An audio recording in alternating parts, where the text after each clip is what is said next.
Folks, this is a quick video to show you guys how to create your exploded view of your object. So an exploded view is where we take and we look at something blown apart so we can see how it goes together. If we look at this Lego building with this sweet Spider-Man character, we can see an exploded view of how to build Spider-Man. The head gets put onto this post on the body gets put onto these posts on the legs, and then those three things get combined to form this entire piece. Legos are really big fans of exploded views, so are lots of people. IKEA, all sorts of instructions are produced with exploded views because it shows how something goes together. So we're going to be producing instructions on how to make our puzzle go together. So towards the right here on the bottom, there's the exploded views tab. We're going to open that up and I'm going to add an exploded view. You're going to do the same thing. I'm working on exploded view 4 right now. You're going to be working on exploded view 1. So the first thing we really need to determine is what is the base of this object? You know, when we're looking at this Lego man, the base of the object is their legs. And everything gets added, moved down into it, right? And sometimes things make a lot of sense like that, like the legs are the base of the Lego man, so everything else builds up off of that. Sometimes it's a little bit more complicated, it depends. You really need to determine what piece is the most centrally located piece in your puzzle, and then build your exploded view out beyond that, okay? So for me, my red piece is most centrally located because it actually goes straight down through the middle and to the bottom.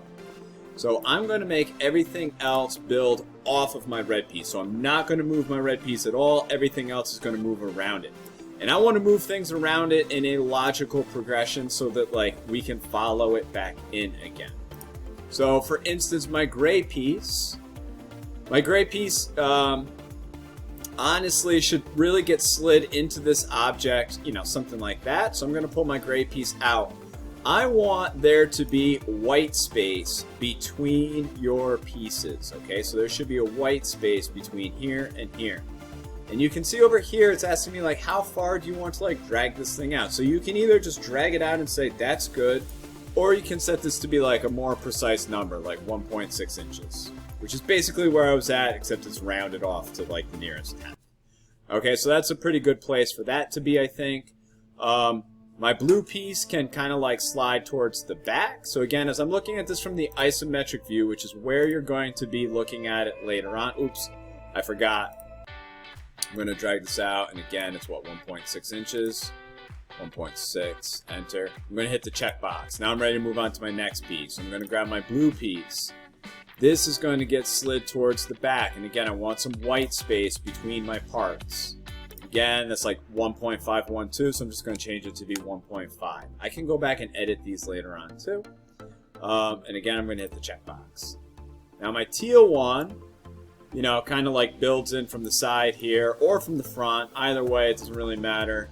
I'm going to build mine off to the side, I think. So I'm going to grab this. I'm going to grab my handle here. And I'm going to drag this back. And again, I need some white space. And then lastly, I need to do something with my purple piece. What do I want to do with that? I think I'm going to move that out beyond my yellow piece a little bit. So I'm going to grab this here, right? And I need to move this. Actually, let's move my green piece out a little bit further. So I'm going to move my yellow piece to here. I have my white space, but you can see I don't have the white space between the green and the yellow. What I'm going to do is I'm going to go back and edit my green piece. So I move my green piece in my step 3 explosion. Okay, and you can see that there now. It was negative 0.9 inches or so. I'm going to try negative 1.5. And let's see what happens now when I click the checkbox. Let's see if I can move maybe step 4 in a little bit now. So maybe more 1 inch. Now they're overlapping there, so maybe 1.1 inches. Okay, that's looking a little bit better. I'm going to bump this thing out even a little bit further, negative 1.75. Let's try. Kind of a pain because you can't see them both at the same time. But there's my pieces. Okay, and we see these lines coming in. We also can actually just bring our bar up, and we can see how things slide into one. Okay, so that shows my exploded view, so that's great. I'm going to click done. And then when I go to add that to my drawings later on, I'm going to be able to select, and again, this is my Explode 4. I think my Explode 1 is the one that I actually use. Here's my Explode 1. Here I moved my green piece forward, you can see, instead of to the left. I do kind of like the way that this looks a little bit more. I do think that it's a little bit more compact, which is nice.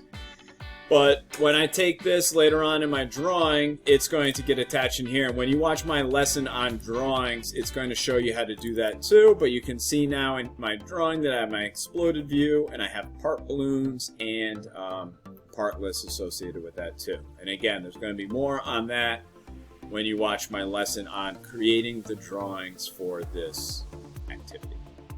Okay? So again, when you're creating your exploded view, make sure that there's white space between all of your parts. Make sure that the parts are going in a direction that they wouldn't like collide with other parts in real life. And try and make it as clear as possible, like how this thing is going to go together afterwards. Alright, so that's creating an exploded view in OnShape. Let me know if you have questions.